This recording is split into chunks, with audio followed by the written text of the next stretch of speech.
Hey, storyteller. You know what pairs perfectly with a great podcast? A great cup of coffee. Set the mood with us. Sip something bold or cozy with free reign coffee. When you grab a bag through our affiliate link, you're not just fueling your day. You're helping us keep this podcast sustainable. And even better, with each purchase, free reign coffee gives back, supporting charities like the Special Operations Warrior Foundation and others that stand behind first responders, teachers, and veterans. So go ahead and join us as a storyteller and a changemaker.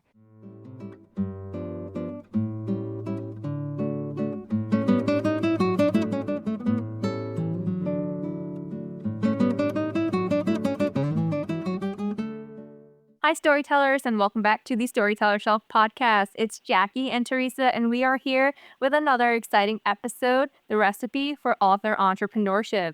And we're here with an amazing guest, Dr. Noni, and like is our tradition, we're going to pass the baton to her so that she can introduce herself to you all. Thank you, Jackie. Thank you, Teresa. I'm so excited to be here. I so miss talking about all things books and entrepreneurship. So just excited to be here. A little intro to myself. I do a lot of things. I wear a lot of hats. I call myself a multi-hyphenate, as a lot of us entrepreneurs do these days, right? I'm a published author. I am a performance artist, a scholar, and I could talk a little bit about that, my academic background. That's where the doctor comes in. And then also a financial advisor. And I really love working with authors and illustrators in this world to sort of teach about money and things that we don't necessarily learn in school and elsewhere. So that's a little bit of me. And I can dive into a little bit of each. Well, before we hop into our questions, I'd love it if you could just tell us a little bit more about that scholar side of you and explain maybe a bit on how you got into writing. Let me just give you the whole background because somehow, some way it all ties together. People don't believe it, but it's true. So I've always been a writer at heart. I was one of those 8-year-olds who was publishing or trying to get my little, short stories published. And it helped me the way that my brain worked when I was younger. Writing helped me process the things that I didn't quite understand. And that might have been like externally, history in the world, but also internally, like what was going on and how I felt different from others and that sort of thing. So I actually started writing my first novel, which is behind me, Good Fortune. It's a historical fiction slave narrative. And I remember being 9 years old, listening to my great aunt tell stories of our past. And one in particular really caught my attention of this woman must have been in somewhere in Alabama during slavery in the United States. She remembers her mother being sold away, and her mother told her, when you no longer see this handkerchief floating in the wind, know that your mom is gone forever. And that hit me so deeply. I remember reading books at the time of this history. And so I started my journey really young. I must have been 10, kind of just exploring this world, researching, reading, learning. And then at around 15, when I had done maybe like 2 drafts of this book, my father saw it and he really encouraged me to sort of really think about myself as an author, not as an author in the making, but like, you've written a book and it's a good book because I've read it. I randomly ran into Kwame Alexander, who now everybody knows his name, but back then, I'm not even going to say but. I'm sorry, Kwame, if you hear this. Back then, I actually met him at a music event. It was a music retreat for my little sister, who we're all musicians, but she was really wanting to perform and everything. Met Kwame. Kwame saw me just off to the side, my nerd self writing. He's like, "What are you working on?" And I told him this was this book that I had written. And so he encouraged me to make a galley out of it. We went out to the Book Expo of America and everything went really fast paced from there. So that was my really early journey. I was 17, I believe, at the time when the book was picked up. So by the time I hit college, I was at Harvard and I had this book on hand and I had this opportunity to just travel around the world, the world, I was going to say the country, but had a chance to really speak about the book in a lot of classrooms. So that was my early journey into writing. And man, I could tell you many stories on, I stopped writing for a while. When I was in academia, I was doing a French program in literature and history at Columbia. I went to an event where Kwame was winning an award and he called me up and he called the old vice president of Simon Schuster up, Ruben Pfeffer, and we reunited. We sat down for coffee the next week and Ruben was like, "Why are you not writing?" So that was the birth of my next novel. So that was my trajectory, my journey. And I can kind of talk about where financial planning came in, but as a writer, that That's been my journey.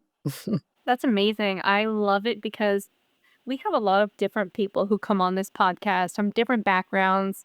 And one thread that I see that tends to pop up a lot, and Teresa might be smiling because I think she knows what I'm about to say, that we all have that writing spirit in us from children. So from childhood, we have this spark to create, and we were writing something. And it kind of seems like we end up meeting someone who is really instrumental in encouraging us or motivating us to move forward. I got to get back into the game because I just had so many divine moments, so many amazing people who encouraged me and let me know that I'm also like a big voice in this arena. So I'm on this podcast, like, we need to start writing again. What are we doing? I love it. I hope that we are giving you then a little dose of that spirit again, and we're excited to see some more from you. But let's take a step back and let's talk a little bit more about melding business and authorship together. So, being an author is a creative pursuit, but it's also a business. So, how can authors really shift their mindset to embrace the entrepreneurial side of their craft? It could take me hours to answer it. And maybe I'll pick two angles.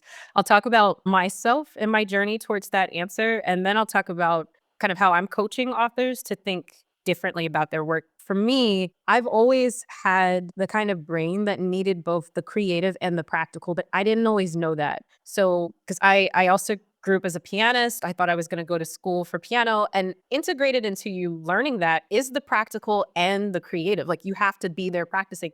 But I didn't really realize that I had fantastic, family members who always told me, focus on your passion, the money will come. And I think that that's a really interesting and encouraging way of thinking about things. But I don't think it's fully accurate. And I don't know if I'm going to teach my kids that. Right. And I knew, like, even leaving academia, I was in a room, loved the literary scholar hat that I wore, but it also felt like there was a lot of bouncing ideas off of glass walls. And I wanted to have a practical hand in the community. So for myself, just leaving, which was a terrifying experience, leaving academia, going down the track of being a professor. And then it's like, you know what? I think I want to be an independent entrepreneur. I want to be on the ground and make a difference. And the financial side of things, which I'll talk about my background with that, had already been there. I'd already been working with individuals off record. And so I just had people that kind of led me in the direction and said, this is something you're really good at.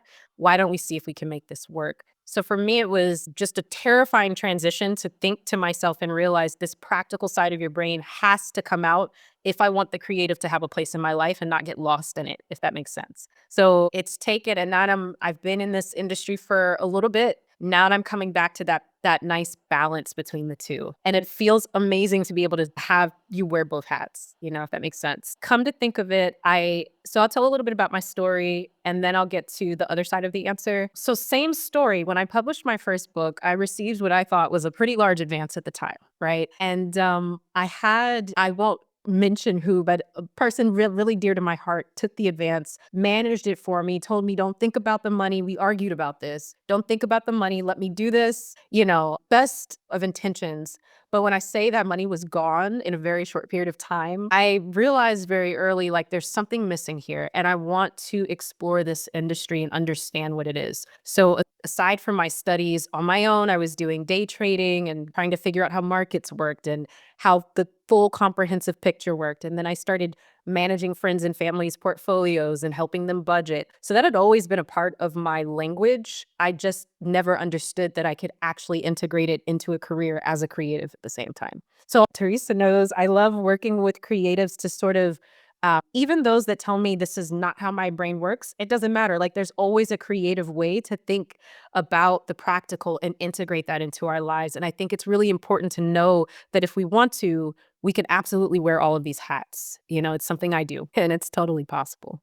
I remember the conversation that we had where money's not a bad word and that you have to use it and use it as a tool to help to better your writing. And many of our listeners who are authors, who are illustrators, they're trying to create a brand. So what are some of the key steps that you can think of that help to establish that brand, especially in the kidlit space? I think the core, and this is as someone who has had a brand, is rebranding. I've been through all of the phases and I'm in the middle of doing a website revamp and everything. I think the core thing is trusting the voice that you have and making sure that you're unique. And that's scary because what we have a tendency to do is look at everything that's working. Right now, middle grade doesn't feel so hot, but you never know if you're that Harry Potter story that's going to break through. So I think there's a balance when you're creating the brand at, yes, understanding the trends, understanding what's happening, but also being true to the voice that you have, because you could be that person that moves us in a different direction. And that can happen very fast. We've seen that in the literary world. So just, again, understanding what's there, understanding what's happening in the literary market, but trusting your instincts and trusting the unique voice that you have. I was also listening to the creator of The Lazy Genius, and I loved something she said. I'm going to misquote this, so apologies, but she pretty much said, like, sort of as authors have to do the work to understand who our audience is and speak to our audience in a certain way. Not be afraid to put ourselves in those rooms and have the conversations and build the connections so that we have individuals who are listening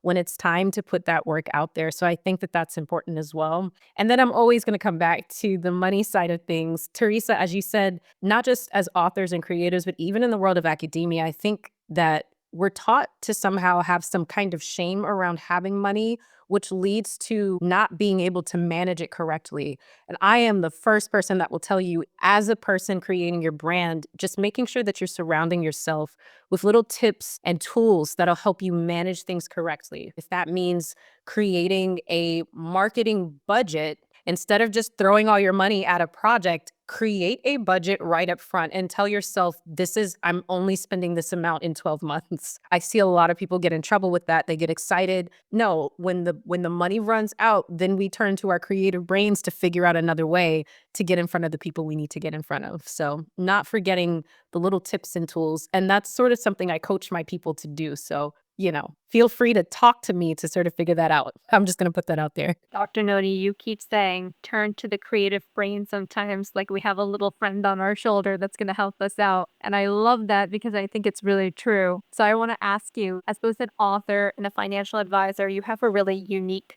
perspective. How have some of your experiences as a writer influenced your approach to entrepreneurship and the other way around? One answer that comes right away. Part of why I spent so much time in academia is because I truly believe what I'm about to say. I spent a lot of time, especially in my dissertation, with Afrofuturist writers. And just a plug, I actually explored 18th century scientific work through the lens of Afrofuturism. I say Afrofuturism, but just science fiction of today who are asking similar questions. I firmly believe that it's our job as creatives to imagine something that does not exist or that might have been resonant in the world prior to, like indigenous knowledge and that kind of thing, that we can remember in ways that this world would call futuristic. I think that that is in every form and fashion of how we move through this world. I think imagining new futures is how we get there. And I think that that can be done practically in a lot of areas of our lives. And so to me, that's how being a writer, my ability to, because I love writing speculative fiction as well as historical fiction. I think the two go together very well. But just thinking about both past and future and how it can inform the way we make initiatives that can change the world today is paramount. And it's the creative side of my brain that I think helps me get into that mindset in whatever I do. And even on a granular level with my clients, I don't always tell them that we're doing this, but we're always thinking tomorrow, like how do we create a today, not to just get past what you're dealing with today, but to build what it is that you're trying to see for tomorrow. That's huge. And I really think it's the writer in me that encourages me to think that way. And then vice versa. I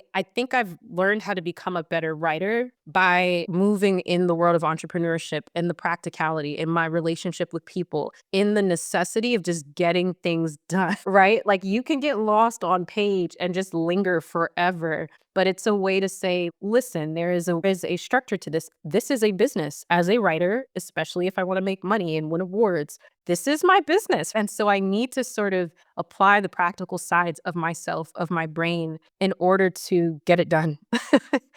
So yeah, that's just me thinking that both of them can speak to each other in the different arenas. I like that you speak in both formats, the creative, and then you also have the financial. And then you also were talking about how you have to think like an entrepreneur. I think that works with anything, regardless of if you're a writer or not. But obviously, we're all writers in this room. And with that being said, there's something that I feel like you said, there's a stigma behind the idea of the money side. But what are some steps that authors and illustrators need to take in order to better manage that financial side? I think that that mindset of understanding there's these two sides can be applied to everything, including writing and then including the finance side. And I love applying creativity to finances because, especially when you're fearful of what's happening in the markets, it's necessary to get us to the next step. So I just wanted to say that bit of clarity there. Steps that authors can and should be taking. I think that there's a lot of fear around some of the simple pragmatic things that somewhere in the back of our minds we say we can and should be doing your budget. Not to tell yourself to stop spending necessarily, but just to get clear on where your money's going. Because again, if we're going to apply our creativity to our financial world, we have to understand and get organized and see the numbers and be unafraid of seeing the numbers. Another thing, I should have said this first, is I'm a big mindset person. And I think being a mindset person means understanding and coming to terms with your emotions that surround certain things. A lot of us have narratives around money that we don't even realize exist. So step one, if I'm going to back up, is really becoming clear as writers about the narratives that surround money. Like, what's your first money memory? Is it painful? Is it joyful? What are some of the habits that we formed that may or may not be applicable and helpful or not helpful to the way that we carry ourselves when it comes to finances? Okay, so then budget, understanding, organizing yourself around the numbers themselves, right? Getting clear. We've talked about little strategies that I have along the way for non-traditional forms of income. So if you know you're getting income from royalties or advances or that kind of thing, and you don't have a 9 to 5 job, there are ways to come up with structure even still, right? To make sure that there's some consistency. Maybe that means paying yourself a certain amount each month as salary and then organizing the rest based on whatever you're dealing with.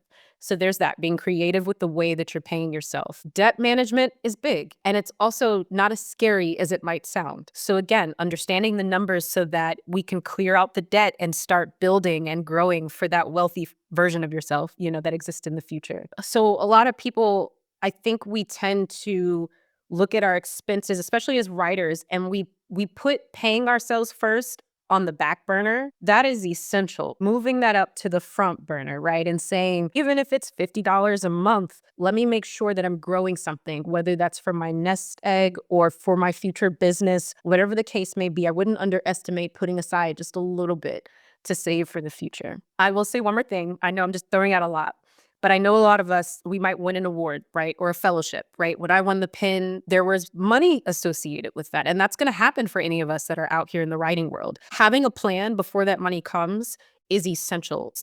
We're not taking this money, right, and just using it to pay off bills, coming up with the plan. What is it? Is it a percentage method, right? Do we break it down 25, 25, 25, 25, 25% goes here, right? Understanding that before the money starts coming in can really help us create habits that make sense. Let me jump in here with a little plug for us. But if anyone's interested in potentially winning awards, the Storyteller Shelf podcast has 2 awards out, one for picture books for self-published authors and one for emerging illustrators. And you will get a tiny cash prize courtesy of us, and we'd love to see your work. So please check it out, and then you contact Dr. Noni and she will help you with all the details behind that. Perfect transition. I didn't set that up. It was perfect. But you know what? You mentioned the golden word, which is budgeting. So I would really love to take us into the mindset of someone who is a self-published author, in which they are wearing just as many hats as you are. They have a million things going on. They are their own team. They're their own publicity and their own promotion and sales team all at the same time, as well as being the creative. Can you give us a little bit of insight for someone who is just trying to budget for the first time as an author? If they're staring at a blank Excel sheet, what should go in that? For sure. All right. So the first thing I'm going to say is don't stare at a blank Excel sheet. It's 2025. You could go grab a little Etsy, shout out to the small business owners. They have Excels.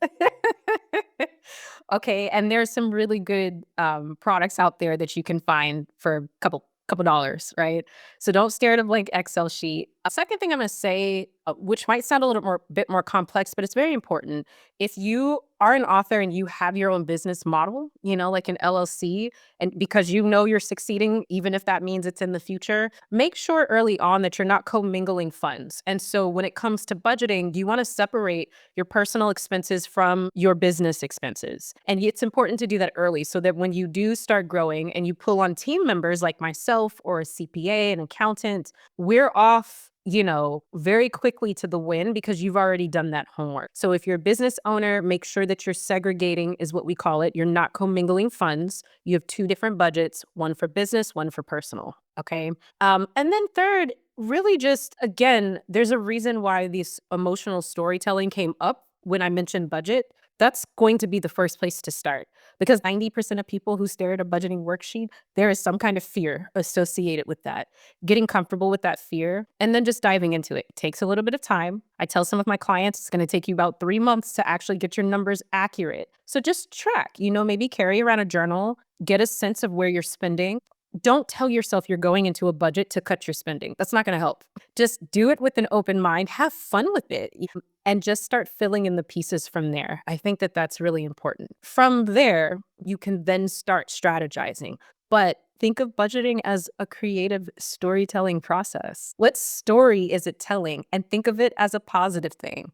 That's what I would say. I like how you said that you could go onto Etsy and get those, like the Excel sheets. I think that's brilliant because then that saves you time so that you can focus on how to plan it like an entrepreneur. Sometimes you got to outsource people. When you put on your entrepreneur hat and use that to apply when you start writing again has been really important for me. Just the things that I've had to learn, the creativity I've had to apply to being an entrepreneur. You don't have time to do everything. So you need to start outsourcing. And I think it's up to us to figure out in what areas. So definitely, Edward Jones has a monthly budget worksheet. I can send you, email me, Etsy has some amazing ones. I can't lie. And they're very pretty. They're much prettier than ours.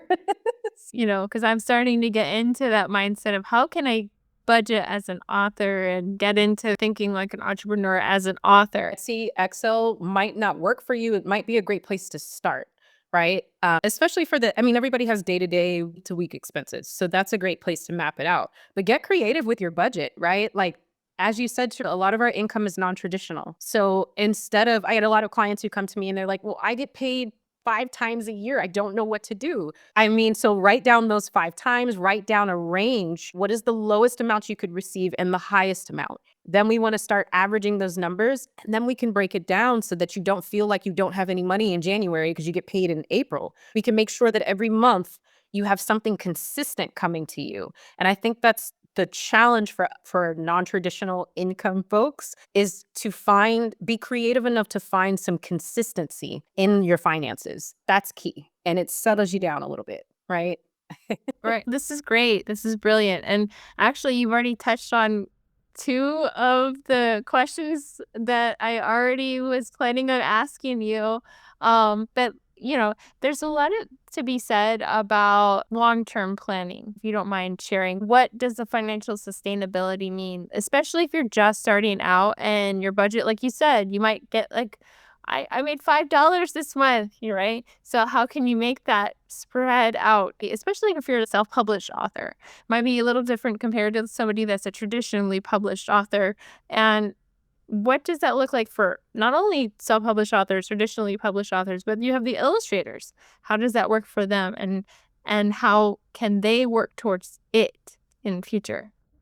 That question is so important. I chose the company I work for because of its relationship to comprehensive planning and long-term planning. I realized one important step I left out was mapping out your goals, and that's essential to the answer I'm about to give. I don't think people do that to the degree that they should. Understanding what your short-term goals are and understanding your long-term goals. If I ask someone this today, they'll probably give me generic answers. I want to retire.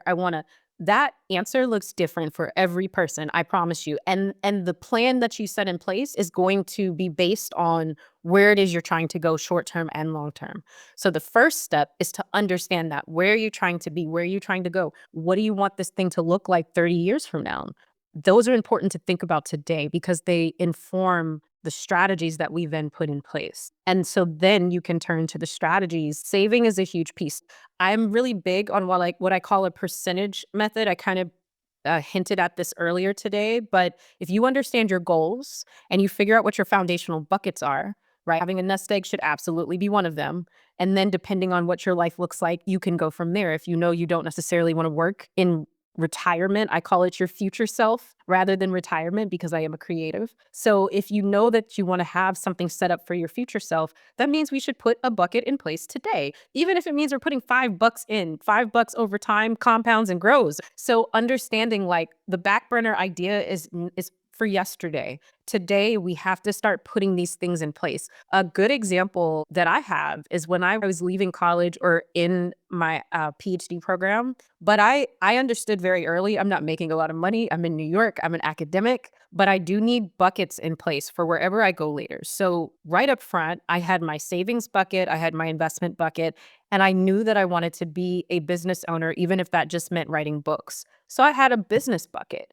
And so when I got paid, I first paid myself. I put money in those 3 buckets before I took care of my expenses. Some of my weeks and months were not pretty because of it, but I made sure I was taking care of my future long-term goals at the same time as I was caring for my present self. So when it was time to do things for the book, I turned to the account. There's $5,000 there that I had saved over time, just very slowly. And so again, just taking into account that we want, as creators, we want to be thinking about multiple selves at one time. How can we do that financially? I want to talk a little bit about scaling and that diversifying income streams. I had someone recently reach out to me. They're a traditionally published author.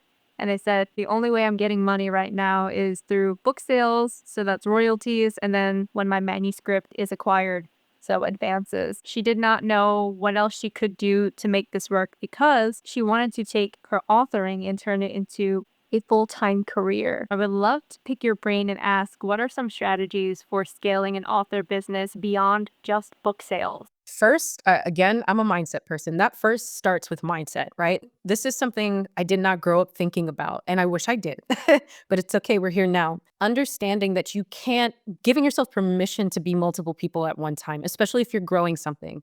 I'm really big on the side hustle idea. I'm really big on understanding that there are ways that we don't necessarily have to put in a whole bunch of energy to make a little bit of money. So that might be freelancing. It might be ghostwriting. You know, I have a really good debut author who started her journey ghostwriting, and it actually got her a really big deal right at the end of the day. I think there are small ways, especially in this world, where you could hop on LinkedIn, right, and just use some of the other skills that you have. Marketing writer, you know, to take time, even if you're at home, to do remote work to start building that income stream and then dumping it into the book world. I think a lot of authors don't necessarily talk about this, but they have this story. I remember Kwame was selling books out of his truck for the longest, and you sort of figure it out until you get to that place where you can say, I'm done. A lot of advice that those who talk about having a side hustle give is just, again, mapping it out and planning this thing, figuring out your goals. How much do you need to be making with advances and with royalties to say that you are doing this full time? A lot of people don't understand what that number is. Figure out that number, understand what that number is, get a sense of what you're averaging now, and then make up for it in some kind of side hustle and then start scaling, right? I have an illustrator friend who illustrates books for people and makes money that way. And then the other piece of it is a side hustle that could be something that has nothing to do with writing that you do 5 hours, 10 hours a week. Don't be afraid to do that and give yourself that time because you're building something big that you believe in. I personally have found an arena that I love. Came from academia. I was teaching. I really love teaching and educating and coaching people about their money. And I will continue doing this even when I win the big book award and I don't have to anymore, right? So it's also cool to figure out what skills you really love. If it's teaching, you know, then do something on that in that trajectory. I really appreciate that you mentioned like the diversifying and that eventually, you can go into other avenues. It doesn't have to just be a book awards. And I feel like this is such amazing insight as an author and an entrepreneur. And can you share some examples of how authors have successfully grown their brands into a full scale business? I think you kind of already touched on it, but if you can add more to that, because I think would help our listeners into treating it exactly as you said, like a business. This is a long-term plan, not just a hobby in a sense. What I'm going to say to that is I'm thinking about the authors I love and respect. And I don't know if their trajectory was ever like, let me make this the only income stream. I don't know if that's how they were thinking of it, right? Um, so I'm going to mention a couple of names, but then I'm going to say that I also think we're in an era right now where we have so many opportunities to wear a different hat and bring in income doing things we actually enjoy. And the first people I'm mentioning, they didn't have that benefit. So Toni Morrison, Octavia Butler, they were waking up at 4 o'clock in the morning to write for 2 hours and then go to their 9 to 5 job to build what they needed to build.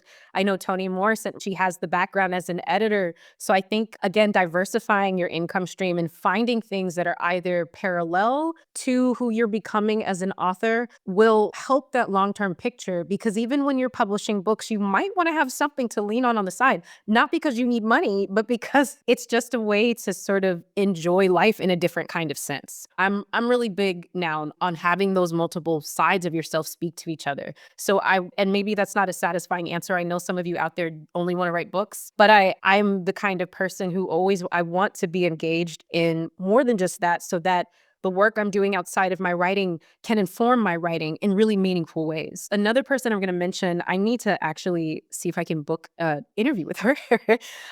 Vanessa Riley, that's her writing name. I don't know if you all have read any of her books. Most of us are young adult, children's, middle grade writers. She writes for adults, but she's very inspirational to me. She came from a background in science, I believe it was, and really started to craft a lifestyle where she could just focus on writing. But it took doing the other job and then writing a million books. Like, she has so many romance books that she wrote before getting to the place where she is now nationwide. Everyone knows about her work. And so I think there are many ways to get there. I just think it's important to start thinking, again, going back to what are your goals? Like, what is it that you want to do?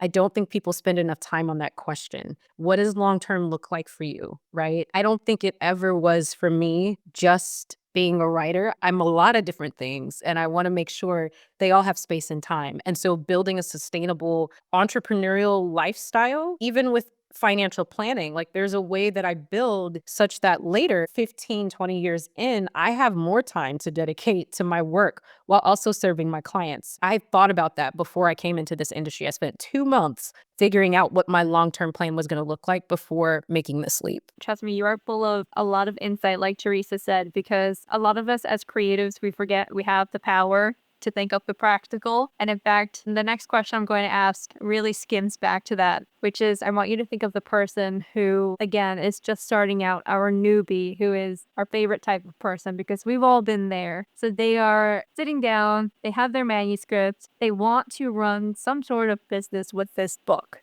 They can see it, they can taste it, but they are absolutely terrified. They're very overwhelmed. What would be your first words to them? Oh, my first words to them. All right. So I think at the core, I said this before, if you know that your work is good and you're putting in the work to continuously perfect your craft, because that's important, to trust what you've put on paper, right? Like, that's important. This is, I think, an old story by now, but I love the J.K. Rowling story of how many no's she got before she got that yes. Like, that's never going to die. That's so important to sort of say. And so I think having that in your heart and in your head and surrounding yourself with people who will remind you of that is key. And then you can sort of pivot to all the other things that need to happen as you're building that business. Because it's not always easy. You do have to build, especially if it doesn't just take off right away. But if you know at the core of who you are that you're a writer and this is going to be a big thing, you have to remember that, because that's what gives you the drive, right? To keep going. Surround yourself with the people who will tell you that. surrounding myself with the people who remind me that there's a talent here, even if I need to perfect my craft, keeps me focused, on where I need to be. So that's what I would say for sure. Second thing I would say though, put on your practical hat because that's important. The entrepreneur and us, we're not trained to be that. We're trained to believe that as creatives, we need to starve in New York to survive. That is not true. And I say that not just from my experience, but like top level authors I've heard, listened to, interviewed, spoken about, been mentored by, remind me that you can make a living with this. It just takes patience and time, and it takes being smart about the business side. Let me just plug somewhat. I see this book in the back that's reminding me. It's called More Than Enough by Elaine Welteroth. Something I did when I was transitioning from academia. I was scared. I was terrified, right? But I went ahead and followed my heart. But I also took some time out to really educate myself on what it meant to be an entrepreneur. It does not matter what path you choose. If you know that you want to build a business, I think it's important to start surrounding yourself with people who are telling you how to do that. Elaine Welteroth has a class. It was the first thing I listened to as I was transitioning. And she's the one that emphasized the importance of having a side gig that's paying for your business until the business can pay for itself. And she maps out even the long-term plans. Like, what are we doing here? What does this picture look like? I think every human being that wants to build a business and is a creative should go through those practical steps to get where you're trying to be. Thank you so much for sharing this because I think that people don't look at it like, okay, you have to look at starting a business. You have to have some kind of career that helps in getting the authorship going. So it's sort of like that funds authorship. So I think my question would be, where do you look if you're like mid-career? Where are you looking to grow as a creative? Can you go from there, or are you going to stay stagnant? This is where that goal setting comes into play. I do this, I revamp mine every year and then find myself needing to revamp again. If I set my goals small, then I hit a place where I'm stagnating. If I set my goals large enough, then I'm putting myself on paths and surrounding myself with what I need to hear, whether it's your podcast or whatever the case may be to get there. And I think I can't stress how important this is, understanding, mapping this out for you. Are you trying to win an award? That's very different from wanting to publish 15 books and just making sure that it's out there. What does this look like for you? That's the thing for those who are mid-career. It's the biggest question because it's going to inform the conversations you have, the rooms that you're in, the decisions that you make, the decisions that you don't make, the compromises you make, is understanding what that future self looks like. And I swear by that. It's so important for me. I know what my writing goals are. And if I'm a year or two off, which I am right now, that's okay because I know at the end of the day, I'm going to get there and I know the steps I need to take. Then I can start mapping it out. It's kind of like there are writers who just jump in and write, and then there are writers who outline their books first. I used to be the first. I became the latter because I realized how core that was for my own life. So same thing that you do with your books. When you put that structure in place, when you figure out the intrigue, when you dream about your characters and have them speak to you, do that with your life. Like I stress that, do it with your life. Create a plan that makes sense for where you're trying to be. Put it up somewhere so you can see it and other people can hold you accountable. Adjust it as need be and commit to it. Commit to it. I've had a lot of people tell me, stay in your lane or, focus on this. And sometimes you start to listen and believe it, but I've come to determine that I want to be at the top levels, whatever that means for me, in everything I do. And that's going to take a little bit longer than just committing to one thing, but it's going to happen. And so I know to get there, I'm looking at my whiteboard. I literally plan it out. Even as people who are not planners, just take some time to do that. We are big planners here at the Storyteller Shelf podcast. Maybe a little too hands-on with the plans, but you know what? Keeping organized is really important.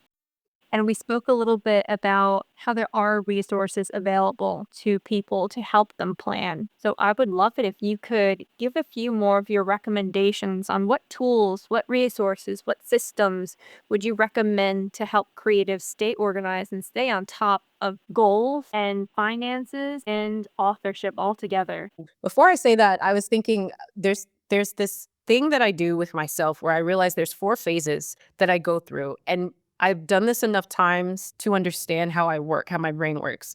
There's the dreaming phase, there's the planning phase, there's the applying phase, like the application, and then there's the flowing. And I feel like everyone at some point, you might add your own in there, but at some point you're sort of in one or the other. Dreaming, planning, applying, and then flowing. As a planner, I've understood that if I really want to get these things done and go to where I need to be, organize my finances the way I need to be, I sort of need to have a plan that makes sense for each phase because I'm different in each phase. My flow phase is not planner. I'm in flow. You know what I mean? I don't necessarily want to think about where I'm going. I don't want to think about the long term. I'm creative. I just want to write. I just want to do. I want to talk. And then you start to feel what it feels like to move in transition and your own process. So I just kind of wanted to add that, and that's not the answer to your question, but I wanted to add that in there is just understand like who you are and how long you're in each, for the different things that you're doing so that you can really create a plan around it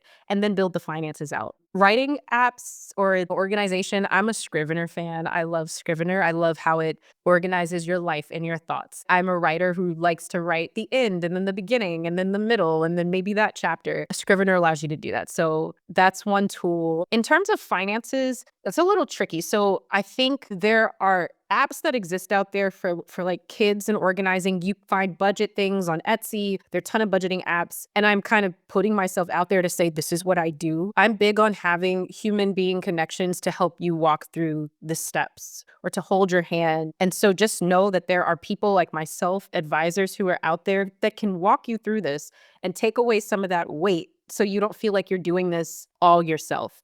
There are comprehensive one-on-ones that a lot of us do that will literally give you a plan to take and to use and to apply, and then I'll tell you to circle back when we have enough to start investing. So utilize your resources that are out there offline, right? I liked how you said that somebody said to you, stay in your own lane, that you didn't listen to them. I actually had the same thing. I've talked to Jackie about this, that someone in my family said this to me. But I love how you were like, no, I'm gonna do my thing. I have my own way of doing things, and I also, it's a side thing, it's not related, but I like how you mentioned using Scrivener to create. I'm an outline person myself when I'm writing. I use Word and I do it old school, but now I'm like, okay, now I gotta go look at that Scrivener. You know when I stopped using Word? Because I'm so old school as well. I stopped using Word when I lost something big that I had written, and I was like, never again. So I use Scrivener and I use Google Docs, and because Google Docs automatically saves, I was like, you need to come into the 21st century because I never again lose something that I write. I do use Google Docs, so that's at least good. I've shared another manuscript to Jackie. Like, she's been my big advocate, my creative side. I'm usually back and forth with her about it. So that's at least I'm somewhat into the 21st century. I'm not quite with the feathered pen out there or something like that. I heard Toni Morrison speak, and she said, if I was so offended, if you're not writing longhand, you're not a real writer. So I think there's an important point. That's why I brought up the dreaming, planning, applying, and flowing. I use different tools for the different phases. And I know when I'm going into a different phase when I'm writing by just getting frustrated. Scrivener, it's a planning thing, great, but I'm not going to be writing the bulk of my book in Scrivener. It's just not going to happen. In the dreaming phase, I have to have a pen and paper. I cannot look at a computer screen or I can't think. I need to literally dream on pen and paper. Then I plan on Scrivener. The application and the writing is in Google Docs. That's just how my process is right now. And so I just know that about myself, at this stage. I love that. I'm kind of a mishmash of all of that. But getting back to what you were saying, two things actually. One, how can authors maintain their creativity and passion for storytelling? I know you've talked about this because there are different phases, especially as a writer, and focusing on the business side of things. And then also, what is one thing that you would like our audience to take away from today's segment? So the first question, how do you maintain the passion for writing? I feel like that's such a tricky question because if you're a writer, like you've been doing this since you were younger, somewhere inside that's always going to be there. I know that because of how I dream. When it's time for me to start writing again, I have the funkiest dreams, like literally probably award-winning sci-fi, if I could remember it, dreams. And it just kind of that's how my spirit speaks to me. For me, like what I see with people around me who are not writers is they turn to novels. They want to get away. They want to read fiction. For me, I start turning to my mind just starts working like, well, what if we lived in this kind of world? Or what if this? And so I think there's so many opportunities and whispers that happen. Oprah would call them the whispers, that if you're a writer, even if you're blocked, they're always there. They will always be there. So just kind of getting yourself back into the dreaming phase and paying attention, because that passion, I don't think it dies. I don't think it ever dies. I think you might turn the volume down a little bit when you're turning up the entrepreneurial side, but that gets to the practical side of me. I think helping yourself, giving yourself time blocks to dedicate to each of these parts of you. And that might look different for everybody. Some of you might be writers who do 2 hours a day. Others, like myself, I need to like block out a weekend or a week or 2 weeks or maybe a month and get a project done. That's how I think. That's how my creative brain comes out, and I'm writing a little bit here and there, but when it's like this just needs to come out. I need to block out everything, turn off the entrepreneur and get into the writer. So like literally blocking out your calendar based on your flow to allow yourself communication with that part of you that will always be passionate about writing is important. Oh, what to leave? Maybe something I started with. I always think about the people that inspire me. So this is one book. This is not a children's book, so I know this might not be for this podcast, but I mentioned this because Alexis Pauline Gumbs, I haven't met her, but she was in academia, wrote poetry, was able to turn dense theoretical texts into music to my ears. The way that she moved, she left academia to do her thing, and now everybody wants her and they'll pay her whatever to come back and to speak. I think being unafraid of moving in a way that looks a little bit different from what we're used to is really important. And people will tell you, no, but you have to do it this way. I am not one of those individuals. Nothing I've done has happened based off of the way it was supposed to go. My life just doesn't happen that way. And I'm good with that. And so I think it's just important to be inspired by the people who are making dents and making change, just moving in a way that's inspiring and that looks a little bit different than what we're used to. I think in this day and age, that's what we need. We need people who are brave enough to say, I'm going to move this way and I'm going to make it work. So that's what I would leave. That's how I try to lead my life. That's what I would leave everybody with. Dr. Noni, this has been an absolute treasure of a conversation. Genuinely, we had such a lovely time speaking with you, and we know that everyone listening is probably going to save this episode. And we have put all of Noni's information on our website under episodic calendar. Find her name, click her name, and you will see everything to know about where she is, where to find her, and where to talk to her, because we have a feeling a lot of you are going to want to get in touch pretty quickly. But otherwise, we're going to thank you again so much for being here and really hope that we'll see you again on this podcast. Yes, you all are doing something fantastic here. So I just applaud, to you. Hats off. I'm excited to see what you're doing. I'm going to follow the episode. So thank you for allowing me to be here.